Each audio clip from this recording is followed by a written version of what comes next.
दोस्तों, आपने अक्सर देखा होगा कि अपने परिवार और अपने दोस्तों में यदि निवेश करने की बात आती है तो वो लोग बैंक की एफडी या फिर पोस्ट ऑफिस में निवेश करना ज़्यादा प्रीफर करते हैं। यदि आप कुछ वर्षों के लिए निवेश करने के लिए सुरक्षित निवेश ढूंढ रहे हैं तो आप डेट्स में निवेश कर सकते हैं। तो आप बैंकिंग या पीएसयू डेट फंड में निवेश करने का विचार कर सकते हैं। इस योजना में इनका जो पोर्टफोलियो है इसमें से कम पोर्टफोलियो 80% तक का पोर्टफोलियो बैंक या फिर पीएसयू गवर्नमेंट संचालित जितनी कंपनियां हैं उसमें निवेश किया जाता है। और गवर्नमेंट बैकेड कंपनियां हैं तो इसमें आपको क्रेडिट रिस्क बहुत ही कम देखने को मिलेगा। यदि आप देखें तो 3 साल पहले डेट म्यूचुअल फंड क्षेत्र में दिक्कतों के बाद भी यह प्लान बेहद लोकप्रिय हो चुके हैं क्योंकि इसने काफ़ी अच्छा रिटर्न दिया है और इनके रिटर्न आगे हम चर्चा करेंगे। कुछ समय पहले ही डेट मार्केट में गिरावट और डिफॉल्टर की वजह से काफ़ी हिलचल देखी गई थी, पर आज ये डेट मार्केट काफ़ी प्रॉफिटेबल है। तो दोस्तों, आप भी अगर डेट्स में निवेश करना चाहते हैं तो आप पीएसयू डेट्स के जो फंड है उसमें निवेश कर सकते हैं।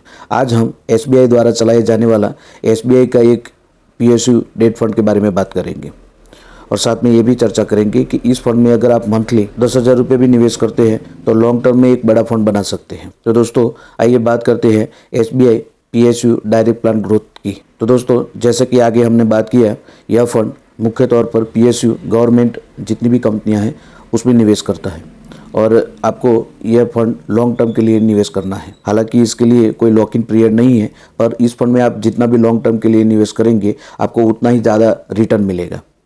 अगर हम रिटर्न की ही बात करें तो ऑल टाइम रिटर्न इसका 12.60% है। पिछले 5 साल का रिटर्न 28.15% है। पिछले 3 साल का रिटर्न 42.72% है। पिछले 1 साल का रिटर्न 93.86% है।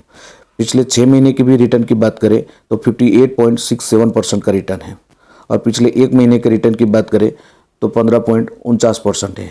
यानी यह प्लान बहुत ही अच्छा है। अभी पिछले 3 सालों से इस प्लान ने काफ़ी अच्छा रिटर्न दिया है। यह एक प्रकार का थीमेटिक फंड है जो पीएसयू सेक्टर कंपनियों में निवेश करता है।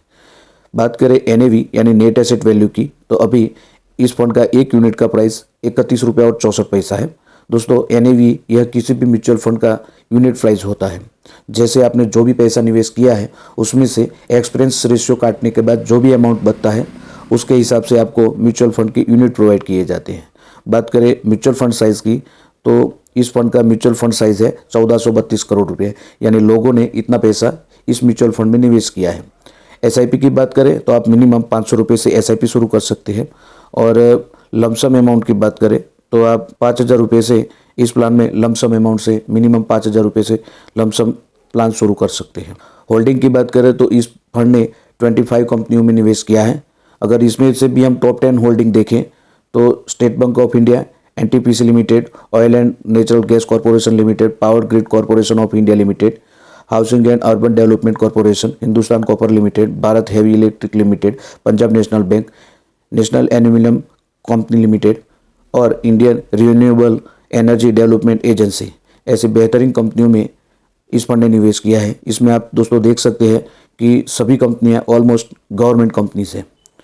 इसका इक्विटी सेक्टर एलोकेशन देखें तो फाइनेंस सेक्टर में 43.1% का निवेश है, कैपिटल गुड्स में 14.6% का निवेश है, अदर सेक्टर में 3.6% का निवेश है, एनर्जी सेक्टर में 26.1% का निवेश है और मेटल में 12.4% का निवेश इस फंड ने किया है। ऑल ओवर इसका इक्विटी सेक्टर वाइज एलोकेशन काफ़ी बेहतर है। दोस्तों, बात करें म्यूचुअल फंड हाउस की तो एसबीआई म्यूचुअल फंड हाउस का टोटल एसेट के मामले में इंडिया में फर्स्ट रैंक पर आता है और इसका total asset under management 9,277 crore रुपये है। यानी लोगों ने इतना पैसा एसबीआई म्यूचुअल फंड हाउस में अलग अलग प्लान्स में निवेश किए हैं। फंड मैनेजमेंट टीम की बात करें तो इस फंड को रिचर्ड डिसूजा इस फंड को मैनेज कर रही है अगस्त 2014 से। इस फंड का एक्सपेंस रेशियो, एग्जिट लोड और टैक्स की बात करें तो फंड का एक्सपेंस रेशियो 0.97% है। दोस्तों, एक्सपेंस रेशियो यह किसी भी म्यूचुअल फंड का खर्चा होता है, यानी आपने जो भी पैसा निवेश किया है उसमें से एक्सपेंस रेशियो काटने के बाद जो भी अमाउंट बचता है उसके हिसाब से आपको म्यूचुअल फंड के यूनिट प्रोवाइड किए जाते हैं। दोस्तों, बात करें एग्जिट लोड की तो 0.5% है, यानी अगर आप 30 दिन के लिए अंदर ही अपने पैसा निकाल लेते हैं तो आपकी जो भी मैच्योरिटी बनती है उसमें से 0.5% तक का एग्जिट लोड काट लिया जाएगा। स्टैम्प ड्यूटी की बात करें तो बहुत ही कम है, 0.005% है। टैक्स इम्प्लीकेशन की बात करें तो म्यूचुअल फंड में एलटीसीजी के तहत 10 से 15% तक का टैक्स लगता है। फॉर एग्जांपल अगर आपने जो भी पैसा निवेश किया है उसमें से अगर आपको 1 लाख रुपए तक का मुनाफा बेनिफिट हो रहा है तो उसमें आपको 10% तक का LTC टैक्स लगेगा। अब दोस्तों हम कुछ कैलकुलेशन करके देखते हैं। जैसे कि हमने इस फंड के रिटर्न देखे हैं तो 1 साल के रिटर्न भी देखिए तो 93.86% है। पिछले 6 महीने का भी रिटर्न 58% के करीब है। पिछले 3 साल का रिटर्न भी 43% है।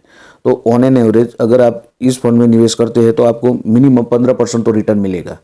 तो आइए हम कैलकुलेशन करके देखते हैं कि अगर हमें ऑन एन एवरेज 15% भी रिटर्न मिलता है, हालांकि इस फंड का पिछले 3 साल का भी रिटर्न देखो तो 42% के करीब है और पिछले 1 साल का रिटर्न 93% के करीब है। पिछले 6 महीने का रिटर्न 58% है। तो मैं पिछले 1 महीने का भी रिटर्न देखे तो 15.49% का है।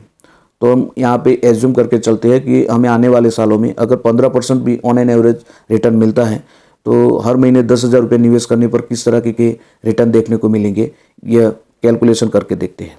दोस्तों अगर आप SBI PSU फंड में अगर मंथली 10,000 रुपये भी निवेश करते हैं और अगर आपको एक्सपेक्टेड रिटर्न मात्र 15% भी मिलता है तो आइए देखते हैं कि 10 सालों में किस तरह के रिटर्न आपको देखने को मिलेंगे। दोस्तों हर महीने 10,000 के हिसाब से अगर आप 10 सालों के लिए निवेश करते हैं तो आपका टोटल निवेश 12 लाख रुपये हो जाएगा, जिस पर आपको एस्टिमेटेड रिटर्न मिल जाएगा 15,86,573 रुपये और 10 साल के बाद आपकी फाइनल मैच्योरिटी हो जाएगी 27,86,573 रुपये। 20 सालों के लिए अगर यही अमाउंट यानी 10,000 रुपये 20 सालों के लिए निवेश रखते हैं, हर महीने 10,000 रुपये निवेश करते हैं तो 20 सालों में आपका टोटल निवेश 24 लाख रुपये हो जाएगा, जिस पर आपको एस्टिमेटेड रिटर्न मिल जाएगा 1,27,59,550 रुपये और 20 साल के बाद मैच्योरिटी बन जाएगी 1,51,59,550 रुपये। लॉन्ग टर्म यानी 30 साल के लिए अगर आप यही अमाउंट मतलब 10,000 रुपया हर महीने निवेश करते हैं तो आपकी टोटल इन्वेस्टमेंट हो जाएगा 36 लाख रुपये और इस पर आपको एस्टिमेटेड रिटर्न मिल जाएगा 6,64,98,206 रुपये और 30 साल के बाद आपकी मैच्योरिटी बन जाएगी 7,58,206 रुपये बन जाएगी। तो दोस्तों यहाँ पर आप देख सकते हैं कि आपका टोटल निवेश तो 36 लाख रुपये है पर आपको 30 साल बाद फाइनल मैच्योरिटी मिल जाती है 7 करोड़ से भी ज़्यादा की एक बड़ा रकम। दोस्तों म्यूचुअल फंड में यह इसलिए मुमकिन है क्योंकि आपको म्यूचुअल फंड में कंपाउंडिंग इंटरेस्ट का लाभ मिलता है। दोस्तों यह तो बात हुई कैलकुलेशन की, पर साथ में यह भी बता दें कि म्यूचुअल फंड में निवेश करने से पहले कुछ बातों का ध्यान रखें। म्यूचुअल फंड के जो भी रिटर्न है वो मार्केट के रिटर्न के बिहाफ पर होता है, यानी मार्केट जितना ग्रो करेगा आपको उतना ही अच्छा रिटर्न मिलेगा और कभी मार्केट में करेक्शन आता है तो आपको हो सकता है थोड़ा रिटर्न कम मिले, पर अमूमन 15% तो आपको रिटर्न मिलेगा ही मिलेगा। इस वीडियो के रिगार्डिंग कोई भी डाउट या प्रश्न है तो हमें कमेंट में बताएं। अगर हमारे चैनल RJ मनी मार्केट को अब तक सब्सक्राइब नहीं किया है तो प्लीज़ इसे सब्सक्राइब करें और ख़ास बात आपसे एक करना है कि हमारे वीडियो को ज़्यादा से ज़्यादा शेयर करें, लाइक करें, ताकि हमारा वीडियो गूगल ऊपर ज़्यादा से ज़्यादा रैंक करे। थैंक यू, मिलते हैं नेक्स्ट